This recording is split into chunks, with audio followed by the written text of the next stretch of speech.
మొటిమల సమస్యతో బాధపడుతున్నారా? ఇప్పుడు లేజర్ చికిత్సతో ట్రీట్మెంట్ రేంజ్ హాస్పిటల్స్ లో శాశ్వత పరిష్కారం. ఇప్పుడే సంప్రదించండి. నమస్తే, నేను విజయ్.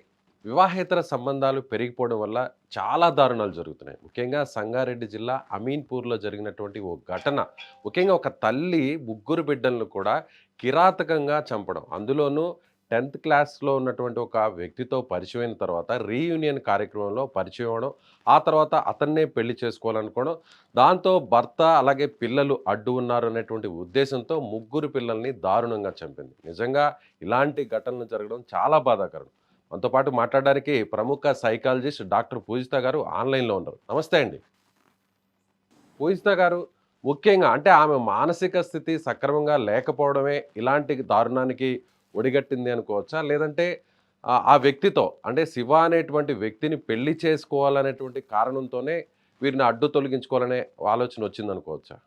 దానికి చాలా కారణాలు ఉంటాయండి. ఎందుకంటే సొసైటీలో లీగల్ గా విడిపోవాలనుకుంటే భయం అవ్వచ్చు, లేదా పరువు పోతుందనే భయం అవ్వచ్చు.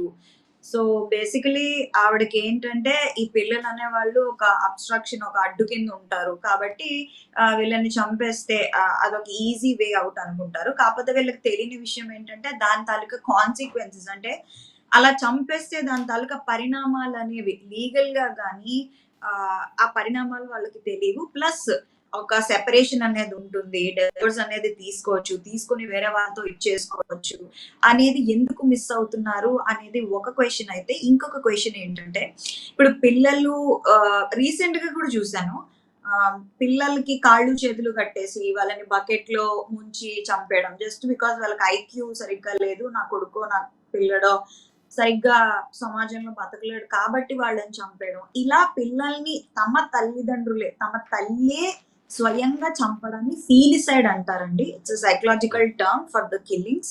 సో ఈ ఫీలిసైడ్స్ అనేవి మోస్ట్లీ ఆడవాళ్లే చేస్తారు, అంటే మగవాళ్ళతో కంపేర్ చేస్తే. కొన్ని కేసెస్ లో వాళ్ళు చచ్చిపోతారు, వాళ్ళు కూడా చచ్చిపోతారు, బట్ చాలా తక్కువ కేసెస్ లో ఒకలాంటి రివెంజ్ఫుల్ ఆర్ ఇన్ఫిడెలిటీ, అంటే ఎక్స్ట్రా మ్యారిటల్ రిలేషన్షిప్ లో ఇలాంటి చాలా చాలా చాలా తక్కువ కేసెస్ లో ఇలాంటివి చూస్తూ ఉంటాం.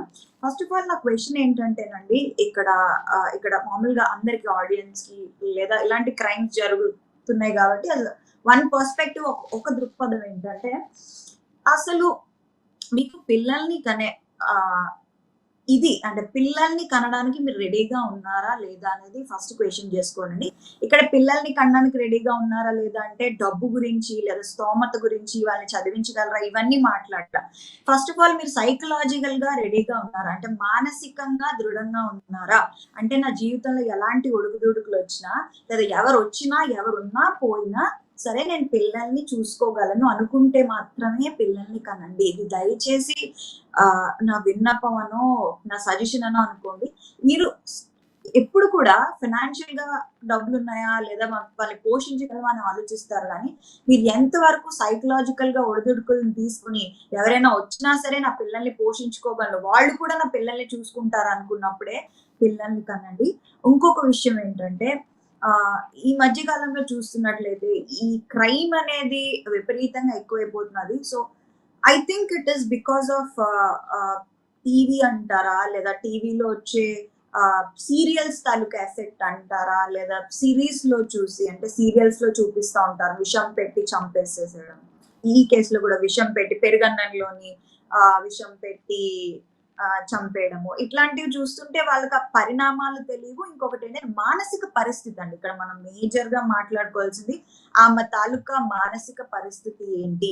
అసలు ఇలాంటి మనుషులు మన చుట్టూ ఉన్నారంటే మన వెన్నెలో వణుకొస్తూ ఉంటుంది అలాంటివి వినడానికి. బేసికలీ ఆవిడ మానసిక పరిస్థితి ఎలా ఉంది, దీనికి ముందు దీనికి వెనక, అసలు ఇక్కడ మరొక కారణం కూడా చెప్తున్నారు పూజిత గారు.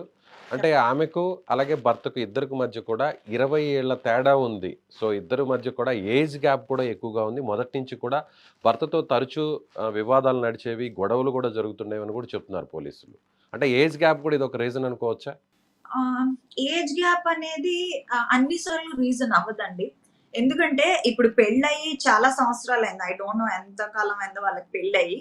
అంటే 12 సంవత్సరాలు బాబు, 10 సంవత్సరాల పాప, 8 సంవత్సరాల బాబు. మొత్తం కూడా 12, 10, ఓకే. 8 సంవత్సరాలు. అంటే ఆల్మోస్ట్ కనీసం ఒక 13-14 సంవత్సరాలు పెళ్ళై ఉంటుంది. సో పిల్లల వయసు చూస్తే.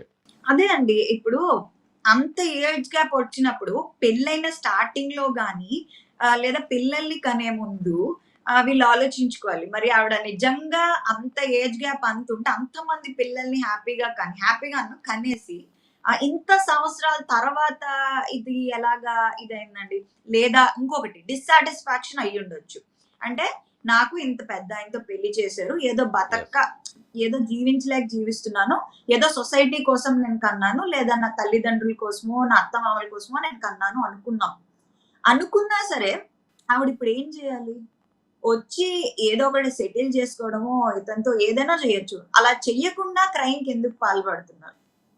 సో, యాక్చువల్లీ డబ్ల్యూహెచ్ఓ రిపోర్ట్స్ ప్రకారము రీసెంట్‌గా చూసుకున్నట్లయితే మగవాళ్ళ కన్నా ఆడవాళ్ళు ఎక్కువ శాతం మంది పక్క వాళ్ళని చంపేస్తారు. మామూలుగా చంపేస్తారు. హోమిసైడ్సే ఎక్కువ కమిటెడ్ బై విమెన్. బట్ మగవాళ్ళు ఎవరైతే ఉన్నారో, మగవాళ్ళు వాళ్ళ పిల్లల్ని చంపేసి వాళ్ళు కూడా సూసైడ్ చేసుకుంటారు. But when it okay. Comes to women వాళ్ళ హ్మ్. పిల్లల్ని చంపేస్తారు. వాళ్ళు సూసైడ్ చేసుకోరు. సో, ఇంకొక టైంలో ఇలాంటిది జరుగుతుందండి. ఆల్ట్రుయిస్టిక్ సూసైడ్ అంటాము. సో, ఈ ఆల్ట్రుయిస్టిక్ సూసైడ్‌లో ఏంటంటే మోస్ట్‌లీ ఫీలిసైడ్స్ అంటే పిల్లల్ని చంపడం అనేది మోస్ట్‌లీ పిల్లలకి ఎక్కడ నొప్పొస్తుంది, పిల్లలు నా వల్ల ఇబ్బంది పడతారు, లేదా పిల్లలకి తగిన హస్బెండ్ లేడు. ఫర్ ఎగ్జాంపుల్ కోర్ట్‌లో ఉందనుకోండి. మొగుడు పెళ్ళాల మధ్యలో గొడవ ఏదో ఉంది. డిస్ప్యూట్‌లో ఓకే. ఉన్నారు. సో, వాళ్ళకి పిల్లల తాలూకా కస్టడీ ఎవరి దగ్గర ఉంటారు? మదర్ దగ్గర ఉంటారా? ఫాదర్ దగ్గర ఉంటారా? ఒక పేరెంట్‌కి కస్టడీ ఇచ్చినప్పుడు వాళ్ళు కోపంతో ఏం చేస్తారంటే పిల్లల్ని చంపేస్తారు. ఎందుకంటే రివెంజ్ అంటాం. రివెంజ్ ఫిలిసైడ్ అంటాం. ఆ పరిస్థితుల్లోని రెండోది పిల్లలు ఈ ప్రపంచంలో ఎలా బతుకుతారనే భయంతోని ఇట్లాంటి వాటికి అంటే వాళ్ళు పిల్లల గురించి విపరీతమైన ఆలోచన చేసి ఈ ఫీలిసైడ్ అంటే పిల్లల్ని చంపడం అనేది కమిట్ చేస్తారు. బట్ ఇక్కడ తీసుకున్నట్లయితే రీజన్ ఎక్స్ట్రా మ్యారిటల్ అఫైర్ కింద మనందరికీ కనిపిస్తుంది. అవును. సో ఇంకా దీని గురించి మనం మాట్లాడాలన్నా లేదా ఇంకా అనాలిసిస్ కావాలన్నా ఇంకా దానిలో డీప్ డీటెయిల్స్ అయితే తెలియాలి.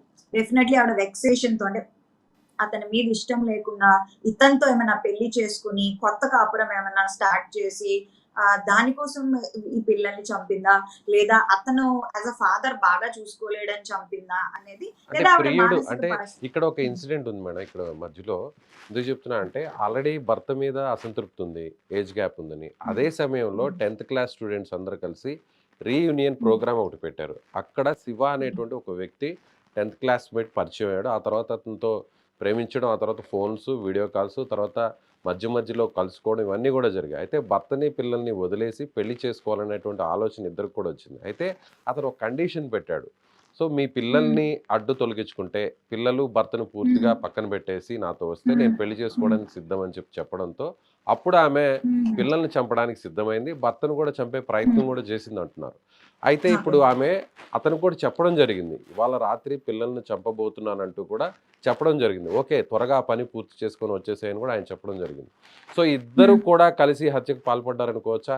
అంటే అతను ప్రేరేపించారనేటువంటి కారణం కూడా ఉందనుకోవచ్చా? డెఫినెట్‌లీ అండి. డెఫినెట్‌లీ ఉండొచ్చు.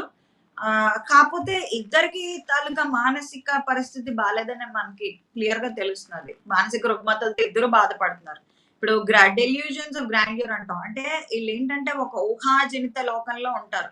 అంటే పిల్లల్ని చంపేయడం, ఒక మనిషిని చంపేసి మేము ఈ సమాజంలో ప్రశాంతంగా బతుకుతామనే ఒక ఇదుంది చూసారా?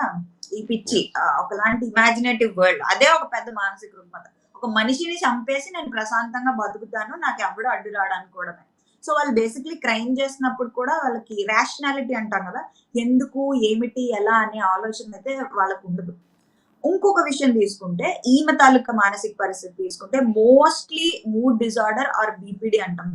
మీరు వినే ఉంటారు. బైపోలార్ ఉన్నవాళ్ళు ఇలాంటి ఆహ్, అత్ అత్యంత ఘోరకరమైన క్రైమ్స్ కోపంలో గట్రా చేస్తూ ఉంటారు.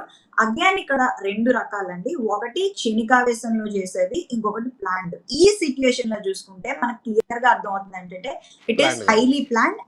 Planned and reinforced by her lover.